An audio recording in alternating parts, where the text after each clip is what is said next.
আচ্ছা, আপনারা অনেকে জানেন যে কালকে আমার মাহফিলে বাধা দেওয়া হয়েছিল। এটা আপনারা হয়তোবা অনেকে ফেসবুকে দেখেছেন।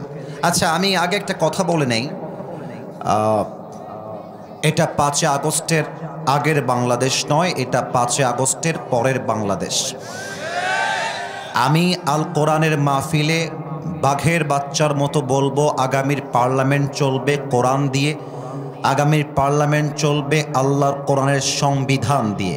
যদি কোনো পাতি নেতা বাধা দিতে আসে, কসম খোদার ওর পিঠের চামড়া একটাও থাকবে না। এই নওগাঁর ছেলে, তোমরা ভয় পাও কাউকে? কোনো নেতা তোমরা ভয় পাও? কোনো দল তোমরা ভয় পাও?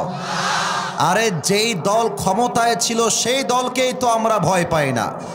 তো যেই দল ক্ষমতায় যায় নাই সেই দলকে গুণাত্মক টাইমই আমাদের কাছে নাই। যুবক ভাই, আমি কোনো দলকে আঘাত করে কথা বলতে চাই না, বাট একটা কথা বলবো, তোমরা যদি একমত হও বাঘের বাচ্চার মতো হুঙ্কার দিয়ে ঠিক বলবা, আর যদি বুকে পাটা না থাকে চুপচাপ বসে থাকবা।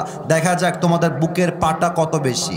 যেই নেতা বলবে কোরআনের শাসন চাই, I salute you from my heart. যেই নেতা বলবে আল কোরআন দিয়ে দেশ চলবে না, তোমার মুখে জুতার বাড়ি। তুমি যেই দল করো সেই দলে জুতার বাড়ি। আমার কথা, এটা কোনো নির্দিষ্ট দলের স্লোগান নয়। আল কোরআন দিয়ে বাংলাদেশ চলবে, এটা 18 কোটি মানুষের কলিজার দাবি।